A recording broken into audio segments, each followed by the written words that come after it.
Halo pemirsa GPR TV dari Sabang sampai Merauke dari Miangas Pulau Rote. Bertemu kembali dengan saya Anggria Ratri dalam program Kominfo Newsroom.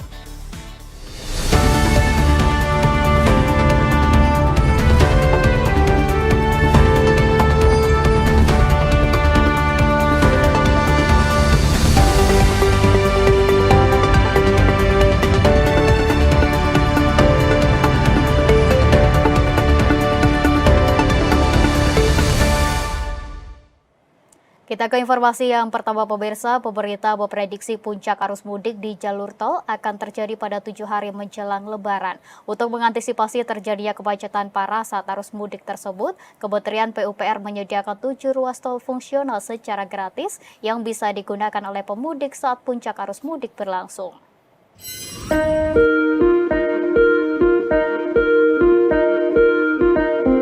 Kementerian Pekerjaan Umum dan Perumahan Rakyat menyiapkan 7 ruas tol fungsional secara gratis sebagai alternatif apabila terjadi kemacetan parah saat arus mudik dan balik Idul Fitri 1445 Hijriah. 7 ruas tol ini terbagi dari 3 ruas tol di Pulau Jawa dan 4 ruas tol yang ada di daerah Sumatera.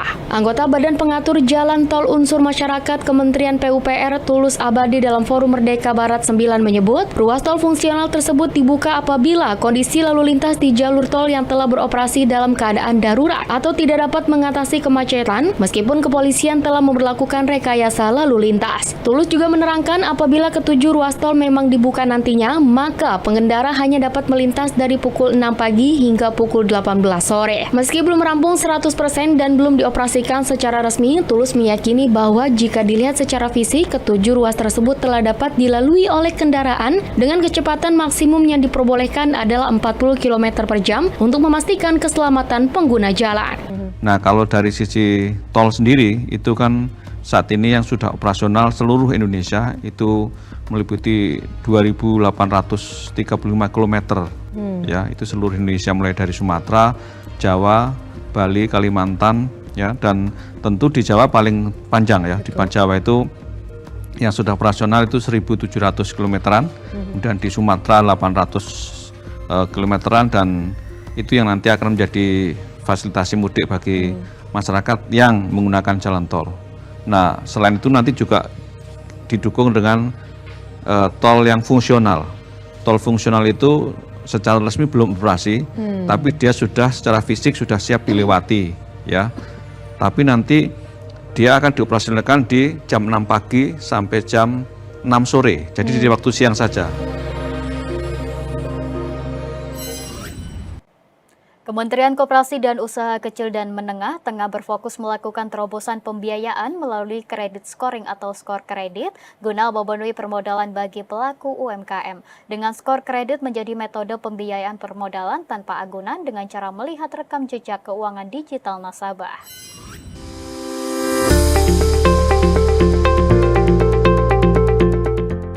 Memiliki usaha atau bisnis adalah impian hampir setiap orang.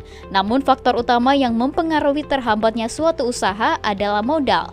Berangkat dari hal tersebut, Menteri Koperasi dan UKM Teten Mas Duki melakukan terobosan agar pencairan permodalan di bank dapat dilakukan tanpa menggunakan anggunan, melainkan digantikan dengan rekam jejak digital keuangan yang disebut kredit scoring atau skor kredit. Teten menilai pelaku UMKM harus terbiasa menggunakan pembukuan keuangan digital. Dengan demikian, para pelaku usaha diharapkan dapat lebih mudah mendapatkan pinjaman dari lembaga keuangan termasuk bank. Untuk menyalurkan kredit kepada UMKM yang unbankable sudah bekerja sama fintech. Jadi sebenarnya penggunaan kredit scoring itu sudah dipakai tapi belum compulsory. Gitu. Mindset di perbankannya harus berubah. Nah, sebab kalau bank nggak berubah, ini diambil alih oleh industri lain, industri keuangan lain. Fintech sekarang udah mau ngambil sampai 10 miliar pun mereka tanpa agunan bisa. Gitu. Ini kan market yang sangat besar. Pemirsa, Wakil Presiden Ma'ruf Amin meminta para pengusaha segera memenuhi hak tunjangan hari raya para pekerja sesuai dengan batas waktu yang ditentukan pemerintah. Pemberian tunjangan hari raya merupakan bagian dari menjaga relasi dengan pekerja.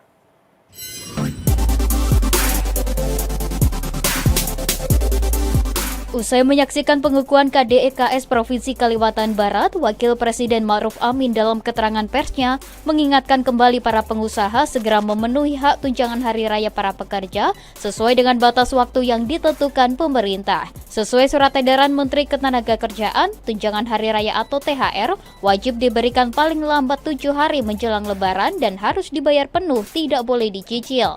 Artinya THR sudah harus diterima para pekerja atau buruh pada tanggal 3 April 2024. Adapun pemberian THR sesuai peraturan ketenagakerjaan merupakan bagian dari menjaga relasi dengan pekerja. Oleh karena itu, Wapres mengimbau para pengusaha untuk segera menunaikan kewajiban pembayaran THR bagi para pekerja. Saya kira sudah ada aturan dari Kementerian Tenaga Kerja, ya, dan saya mendukung apa yang sudah dilakukan oleh tenaga kerja supaya para pengusaha memperhatikan, ya, untuk THR itu, ya, jangan sampai abai, dan kalau tidak itu nanti kan ada sanksinya, ya, ada sanksinya. Karena itu saya minta para pengusaha swasta memperhatikan itu, dan itu juga dalam rangka menjaga hubungan yang baik antara pengusaha dengan para pekerjanya. Ini demi kebaikan bersama. Keputusan mengenai pemberian THR juga telah diatur dalam Peraturan Pemerintah Nomor 36 Tahun 2021 tentang pengupahan yang mengatur sanksi bagi perusahaan yang tidak membayarkan penuh THR atau membayar dengan cara dicicil kepada pekerja atau buruh. Pengenaan sanksi tersebut berupa teguran tertulis, pembatasan kegiatan usaha, penghentian sementara atau sebagian alat produksi, atau pembekuan kegiatan usaha. Pemirsa, Kemendikbudristek resmi menetapkan kurikulum Merdeka sebagai kurikulum nasional. Setelah diperkenalkan 4 tahun lalu, Satuan Pendidikan wajib mengimplementasikan kurikulum Merdeka paling lambat tahun ajaran 2026-2027. Kementerian Pendidikan, Kebudayaan, Riset, dan Teknologi menetapkan kurikulum Merdeka menjadi kurikulum nasional. Penetapan tersebut diatur dalam Permendikbudristek Nomor 12 Tahun 2024 tentang kurikulum pada pendidikan anak usia dini, pendidikan dasar, dan pendidikan menengah untuk menegaskan arah kebijakan kurikulum dan pembelajaran. Kepala Badan Standar Kurikulum Asesmen Pendidikan Anindito Aritomo menyatakan, kurikulum Merdeka secara resmi menjadi kerangka dasar dan struktur kurikulum untuk seluruh sekolah di Indonesia. Sebanyak 20% satuan pendidikan diberikan waktu masa transisi selama 2 tahun atau paling lambat hingga 2026-2027 untuk mengimplementasikan kurikulum Merdeka. Kemudian masa transisi sekitar 3 tahun untuk daerah 3T atau maksimal tahun ajaran 2027-2028. Dengan terbitnya peraturan ini, kita memberikan kepastian arah kebijakan tentang kurikulum dan pembelajaran bagi kita semua. Atas dasar tersebut, Direktur Jenderal Pendidikan Anak Usia Dini, Pendidikan Dasar dan Menengah Kemendikbudristek Iwan Syahril mengimbau Pemda untuk mendukung kurikulum Merdeka dan sekolah melalui komunitas belajar, serta mampu berkolaborasi dengan Pemda lainnya untuk mengakselerasi penerapannya.